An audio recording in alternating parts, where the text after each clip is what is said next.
Hi kittens, I'm Julie Savone, psychedelic facilitator, integration expert, and your guide for this wild ride, The Inner Trip, 365 days with plant medicine.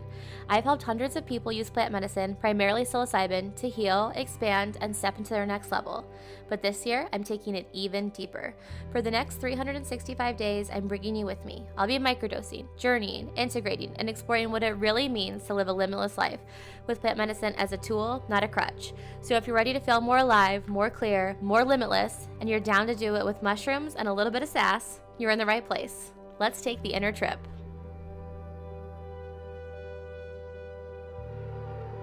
Hi kittens. My intention today is to share the mushroom journey that I went on yesterday with you. When you sit in community, when you come to one of my retreats, or perhaps you sit with a different facilitator, if they are respecting the indigenous practice and tradition, then the share circle after the journey is one of the most important parts of this experience. This is the only time when I really say I have rules during my retreat, and that rule is that every person gets to share uninterrupted from anyone else. And this is a very important part of the processing, and it really helps begin the anchoring in of the experience and the integration.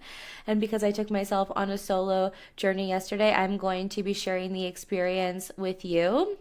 And I'm sharing this experience both to help you see what a mushroom ceremony and journey is like, to demystify it as part of this integration as well for myself of sharing it.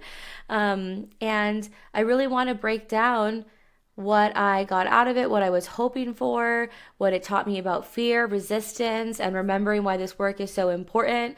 Because ultimately, this podcast is for you to see the truth about plant medicine, to break down any misconceptions, misrepresentations, and to always be answering the question, how good can it get with 365 days of intentional plant medicine use? So this weekend, I had blocked off to test my international retreat formula. The international retreats are going to be longer. They're going to have not only a full day of play, so a full day of activities, mostly outside, that relate to the environment we're going to be in, but also a full day of integration, so breakthrough exercises and activities that are going to help you embody all that you take away from the experience. And then also a full day of a mushroom ceremony and a full day of an LSD experience as well. So because psychedelic facilitation is different than, let's say, modern medicine, where you might have an anesthesiologist who has never been under themselves, but they're nonetheless putting you under. I know they have training, I know that it's safe, but I just do think it's very interesting that people administer things. They take people through experiences that they never themselves have experienced. And I'm not suggesting that every surgeon, open heart surgeon, goes and gets open heart surgery themselves, but I do think it's my duty and responsibility as a facilitator to always be going first. And so I needed to make sure that this formula worked. So my previous attempt ended in a really bad headache, and I wouldn't say I necessarily set myself up for success this time either, because I'm doing it a full month later, and I think a big part of the reason I had a headache the last time was where I was at hormonally in my cycle. And I also thought it might have something to do with magnesium, so this time I really prepped with my magnesium leading up to it and day of. I also told myself yesterday before I entered the experience that this time, if it didn't quote unquote work, meaning if I still ended up with a really bad headache the next day that prevented me from going through the LSD experience, I would take that as a sign that I'm definitely going to break it up and at least have the day of play in between. So I'm actually going to retest in 2 weeks because I don't want to bury the lead for you. I woke up with the worst headache, and I don't use the term migraine lately. One of my best friends has a lot of intense migraines, but I was so light sensitive. Oh my God, my head was pounding. I was nauseous. I had to get some caffeine and a piece of toast, and a lot of Advil into my body. It was just unbearable. So I had already made peace with whatever was going to unfold. If I got another headache, I'm taking that as a sign to shift the format. So I'm going to do that format in 2 weeks because, spoiler alert, I did. And I just noticed so much resistance as I was going into this journey. yesterday. It's interesting. I think people have this misconception that I always like want to be doing psychedelics and that I do them all the time, but that is a large amount of misinformation and government propaganda around psychedelics generally, because psychedelics are extremely non-habit forming. They're actually used to treat addiction. When they were first brought to the United States from Mexico in the 50s, that is what they were used for in a clinical setting. It was to treat addiction, primarily alcoholism.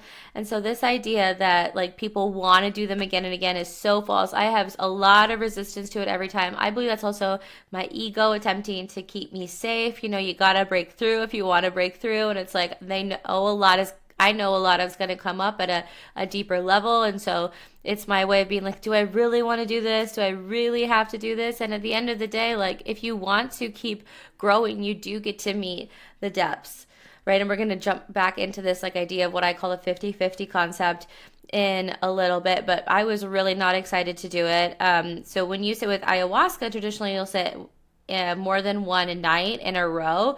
And so for myself, I always know like, hey, if I'm going to sit multiple nights, it's kind of go big or go home for me the first night, because I'm probably really not going to want to like play as big the second night, the third night, etc. And I also know for myself in a psychedelic journey like this with psilocybin that I try to take as many grams up front, because I'm not re-upping. In my retreats, there's an opportunity to like take another gram or so at about an hour in, depending on like what you started with gram wise. And I know that I'm not doing that. It's hard for me to do it, get it down the first time. So, I realized yesterday that this was starting to feel more like a task than a ritual, like a practice, like a ceremony. It felt very much like this is part of the job. And that feeling ultimately led to me experiencing something in my journey, which I realized was missing, was the reverence. It was the appreciation of like, yes, this is my work, this is my business, but it's also a very beautiful practice and experience that I am blessed to have and to share with others. And it is so healing and so eye-opening and just extremely powerful. And that like sourpuss feeling really filtered into the rest of my journey and negatively impacted it. And I'm so glad that I had this at the beginning, because I would have hated to carry this energy with me throughout a year of this, right? A year of this deep inner work. And so I'm actually so grateful that it came up right at the jump, so that I can meet it, I can recognize it, and I can say, hey, like we're doing this for a larger purpose.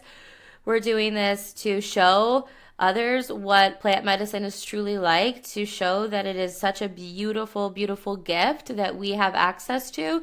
And so that like I can expand it and truly see how good it can get. So that was a big attitude shift, right? It's like everything is going to be what you make of it.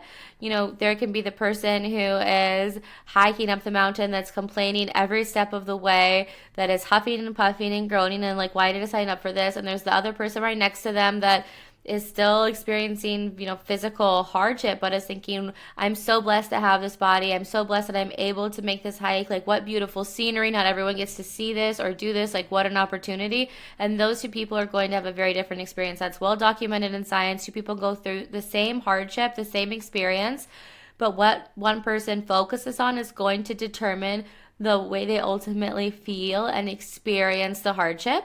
And some people use it as growth, and some people use it as evidence that life sucks. And I am determined to use everything as evidence that life is beautiful, that this is a gift, and that I'm here for a larger purpose, because ultimately I do fully believe that this is part of my purpose here on earth, and we're going to come back to that as well. So I just got to remember, like, I'm not a lab rat. This is an experiment, and I get to honor this magic. So the dose that I decided to do was 3 grams. It just popped in my head, and then it was so interesting. I took some mushrooms out of my container, and I went to measure them, because again, we are not like willy-nilly in it here, and it was exactly 3 grams. And I was like, oh, okay, so like this was correct. This is what I wanted. I broke some of my rules, I think is the best way to say it. Actually, I didn't really follow any of my own rules. So normally in my experiences, we get started a little bit earlier in the day. I would say the latest we ever start is at noon at my retreats. I tell everyone to not eat in the morning, because the food is going to slow down the come up. But because I started later in the day, of course, I had eaten, and I even ate like probably way too close. So the come up was really slow. It's like, is this even going to happen for me today? And even though I wanted to take wanted to take 3 grams. When I got down to it and I was like actually eating it, and I do have a little cheat sheet at my retreats where I'll give people cuties to eat with the mushrooms because the citrus can help accelerate the come on, but also because it can kind of temper the taste of the mushrooms, which are like, they're not terrible. It's woody for sure though, because I use real mushrooms. I am not a chocolates girl. I'm not a gummy girl. I'm not. The tea is really easy to mess up because of the heat of the water and the deactivization of the psilocybin. Don't make tea. I use whole mushrooms at my retreats. So I was eating this cutie and then I realized, oh crap, I forgot to. So when I blessed the mushrooms, which I didn't do the full blessing, that was a huge, oh my gosh, that was like a really big ball drop on my part that I'm not proud to say, because I do believe it's very important to pay homage to the tradition from whence we got the mushrooms, right? Like I recognize that I am a white facilitator and that these are an indigenous tool, and I have a lot of respect, and I like working with indigenous populations and like giving back to indigenous populations to be in contribution and reverence and gratitude for what they have shared with me. And I had a bad attitude yesterday. I'm gonna call myself out. I had a bad attitude. I felt stressed lately. I've been doing a lot, and like you really get to like, your attitude is determining everything, and it was just a very big mirror of that for me yesterday. So a big remembrance to like enjoy the process, and that came up for me a lot last weekend at the VIP weekend as well. It's like the mastermind I went to, you get to enjoy the process, and if you're not enjoying it, like outsource or stop or take a step away. So when I forgot to bless them and I was like, oh, it's so important that you give a little bit to the land, which I always do. I take it outside. I probably ended up taking like 2.5 grams altogether, but that annoyance like bled into my journey so much, where it's like I was annoyed with everything. I was annoyed with my playlist. I was annoyed with like my body and just like feeling uncomfortable. I was annoyed with like how slow it was taking. And when it finally started to like come on, it was so interesting. I had this like Looney Tunes style cartoon sunshines, rainbows playing in my mind as these fears were coming up. So like my mind was all like, it almost reminded me of Space Jam. And then like in my mind were so many fears. It was so many fears. Fears of being seen. Fears of the blowback of working in a controversial space. Fear of, my mom is a very private person. She was raised in a very private generation where people don't really talk about what is going on and like in their lives. And, I was raised that way too, but I really feel that if you're not honest about what you're going through, you miss out on so much connection for lack of vulnerability. And so I am extremely vulnerable. I do bear my like heart on my sleeve. And sometimes that is talking about my experience as it relates to my mom. And like, my goal is never to hurt anyone's feelings when I share about my life. Or to make them feel disrespected, but I do think it's important that I am honest, and so that's something I really navigate. I have a deep fear of being seen too openly. Like, I think some people might have the misconception that, like, I love to get on the internet and yap and share my story and say it time after time after time, and I tell you, I do not. I do not really enjoy it. I wish that I didn't have to do it. And I say have lightly because I also was thinking about these two amazing women who I met last weekend at the mastermind. Shout out to the Property Wives.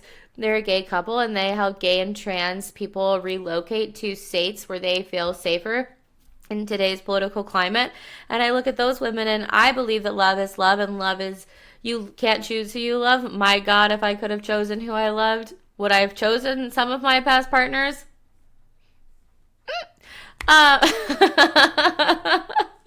Right? So I believe that you don't choose who you love, and so they're out there just trying to fight for people who, are living their truth not by choice but by like how they're built. And there's so much fear, right? There's so many terrible things happening to people because of the skin color they have or where they were born and what religion they were born into. And it's just, and I do know that religion is a choice, but for those little babies who are facing persecution right now because, they were born into a certain religion, like there's no excuse for that. And so I know that I have a choice in the work that I do and what I talk about and how I talk about psychedelics and mushrooms and plant medicine, and that I'm so open about it.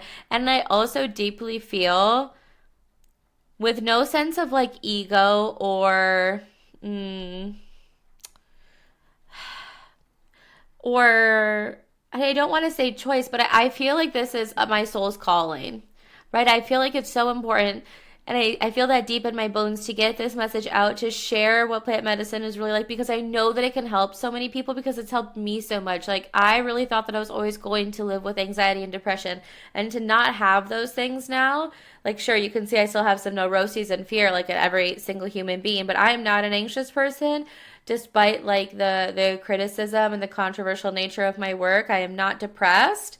Although I just like everyone else sometimes experience sadness, and I want other people to know that it's possible and they don't have to rely on medication, and that like root cause healing, like true healing, not just a band-aid, is possible for them. So I feel so enlivened by this mission, and so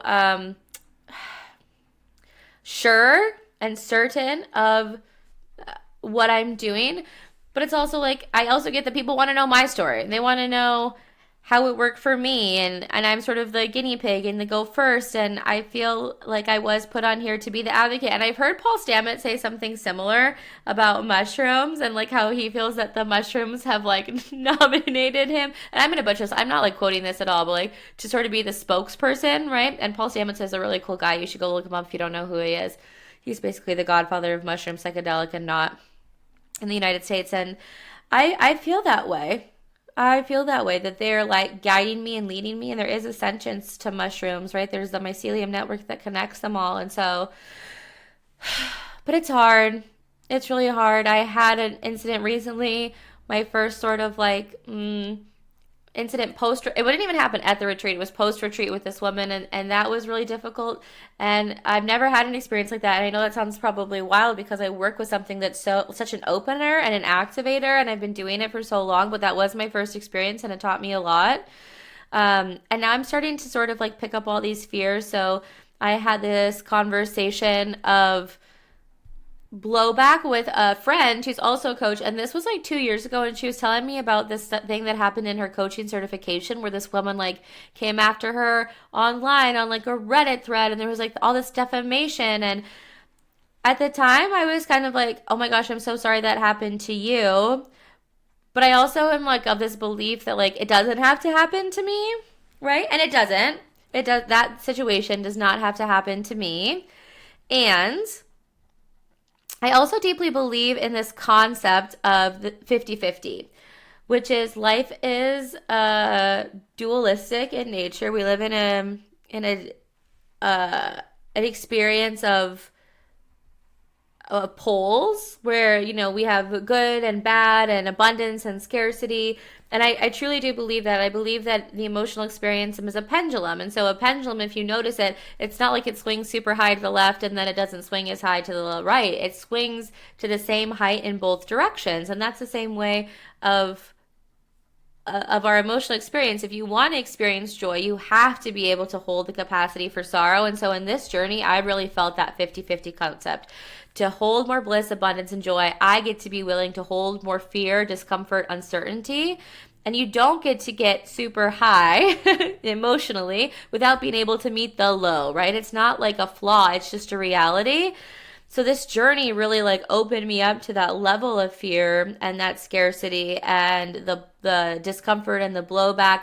And it brought it to the surface so that I could feel it, and I believe it was so that I could transmute it. Ultimately, my intention for this journey was transmutation. Energy can neither be created nor destroyed. I don't need new energy or better energy, but I get to shift and alchemize my energy into a new state, right? Energy is just like the ice to the water to the fog, like the gas stage, right? Like it's still an H2O molecule, but sometimes it's solid, sometimes it's liquid, sometimes it's gas. And that's the same with our energy. Like our energy, we don't get injected with new energy. It simply moves its form. And so I know that I had to be able to sit in that lower, in those fears in order to get to where I want to go and really answer that question of how good it can get. Because to fully answer the question of how good it can get, I also have to be able to deal with the question of like how freaking sucky it can get. And I want to bring up something by someone who I really respect. And she recently had a post on this. And I really like the way that she said it. So she said, oh shoot, and now I can't find it. Well, that's okay. Her name is Simone Soul. You should go look it up. It was a great post, but it really was about this idea of duality of people think they just want like the abundance, but you have to know that you get to experience like deeper levels of scarcity, and you just want the wins and the windfalls, but you get to experience the lack as well. And so when people, she was speaking generally about like people who get into the coaching industry, right? And they think they want this really big grand life, but they have to know and they have to realize and open themselves up to the capacity to hold the opposite, because the pendulum swings equally in both directions. And the she didn't use the pendulum idea, but I did like her take on that. And I was grateful that the fears came up, because ultimately, like, the fears are always there. And I've really been leaning into like using tools in the real time the minute resistance comes up. So like I will journal my fear and I will like experience it somatically. And this used to be something that I had to do in separate steps. Has gotten to the point where it's just like one process for me. But if you want to do this for yourself, like really journaling out, like, what is my resistance? What am I afraid of? Putting it all on paper. And once you feel like you're complete, because it is important for the mind and the body to both be active participants in this, right? It's not enough to just like, the reason that things stay stuck is because you just keep thinking about them instead of getting them out in some way. So, you know, I consider journaling like verbally processing. You're using words, you're not saying them out loud, right? But like, so I write down everything that's like in my head. And once I feel like my head can be quiet, my mind can be quiet because I've written all out. And then I will sit with the sensation. And I notice where it exists in my body. Is it like a heavy rock in my stomach? It is like pinching crab claws on my, hips. Is it a tightness, like tight, really tightly woven like string in my calves? Like I notice it and I sit with the discomfort instead of running it. I give the discomfort and that feeling my full attention, because most emotions, NLP tells us, if truly felt, will pass under 90 seconds, but they stick around forever if we keep dodging them. And I used to be a big emotional avoider, so I would like eat emotionally. I would binge watch Netflix. I used to drink a lot in order to stop feeling my emotions and avoid the feeling. But what's cool about psychedelics is that they create this bubble of separation between you and your feelings, so you can interact with the feeling with like a sense of safety. Because I think a lot of people feel like their feelings are going to be tsunamis and they're just going to like blow them over and take them out. So when psychedelics give us the space of opportunity, we can choose to what degree and to what intensity. And so I was actually so grateful all the fear came up, because it had been there, and I'm really leaning into like confronting it more directly.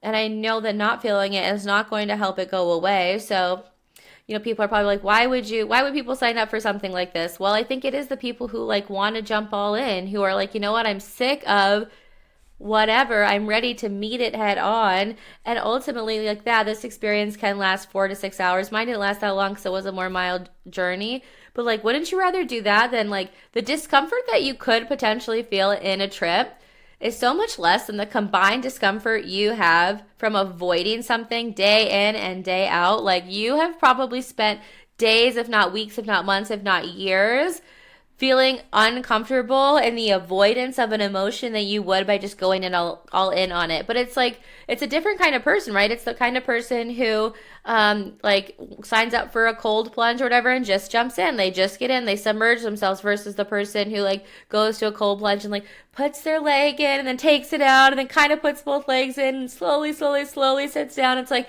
there are two very different types of people, and my retreats are for the people who, a psychedelic experience in general is for the person who's ready to jump all in. So although it wasn't like the most immersive journey, and I also want to say like my mushrooms, at this point I got them for my retreat or Labor Day. Like, I went on this journey October 18th. I always get them like a couple weeks before, and they're like super fresh. So they were a little bit older. Maybe that was part of it. I haven't been as like on top of preservation in terms of temperature and stuff.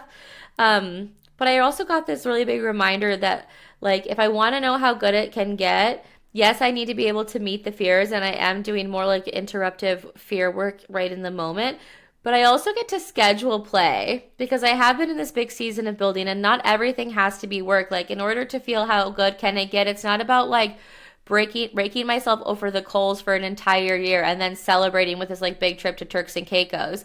I was recently listening to a reel from the woman who sold Poppy, and she was like, how do I never get burnt out? It's because I like to have fun.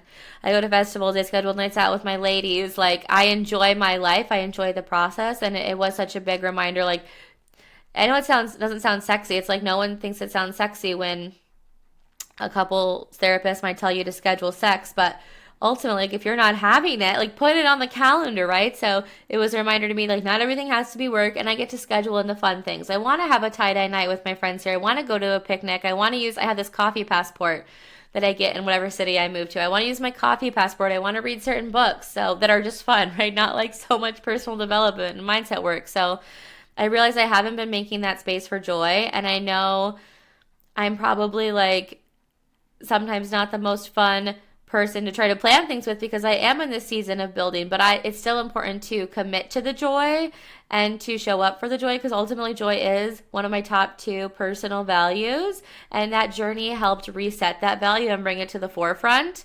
And I still am going to do my integration activity. So maybe next episode, because I'm not doing my LSD journey, I will take you through like my integration activity, what that looks like. I think that could be a really fun episode to share with you. And although like I did not do the LSD day, I did ultimately take this as a sign to adjust my international retreat flow. And I'm planning to redo the full journey in 2 weeks, like taking a day in between the mushrooms and the LSD. And I'm going to do it with like my full retreat experience. I'm going to give that to myself. I really wish that I had a facilitator here. Ultimately, I don't. I think I get to make a trip out to California at some point this year and have a facilitated journey just for myself, not to practice anything.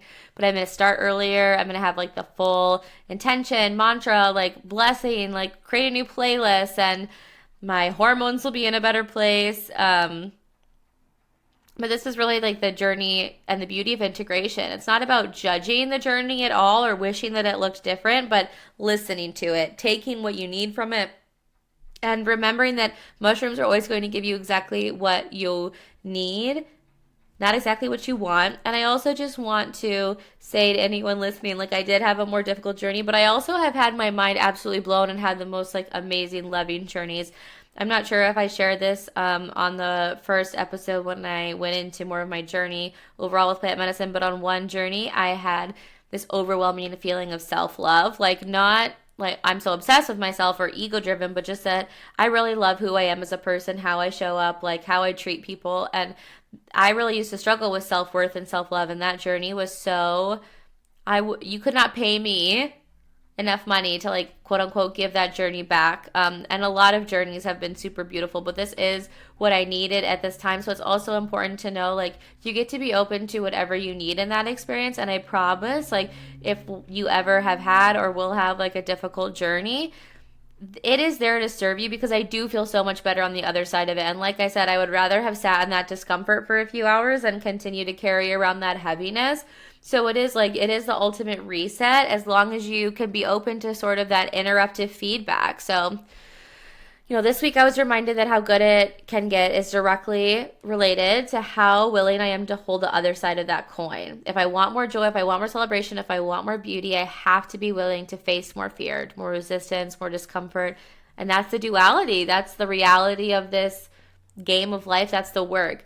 But also how good it is depends on how good you make it. So it's not like waiting for the good or having this all pay off at one big time. It's like scheduling the good, signing yourself up for the coffee date, the dinner with your gal pals, the like baking of cookies. And last night after I had come out, I ended up watching Hocus Pocus with my cats on the couch. The wind was blowing, the fall was falling. Can I say that? I don't know, it's my podcast.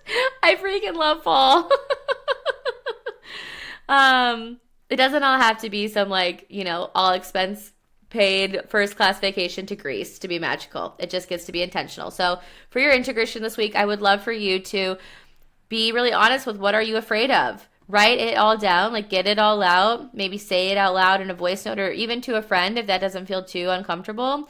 And then feel it, presence yourself to it in your body. Notice it without judgment, without needing it to be different. Notice that it shifts. And then ask yourself, like, do I trust myself to lead myself through it? Because most people stay stuck, not because of the fear itself, but because they don't trust themselves to navigate the consequences of choosing something different. So this week, Let that be your practice. I love you, and until next time. That's the end of today's trip. But remember, the real magic has always been inside of you. If this episode landed, send it to a friend who's ready to step into their next level. And make sure you're following the show so you never miss a dose. I'll be back again soon with another day on the path to your most limitless life. And until then, trust yourself, follow your intuition, and keep asking, how good can it get?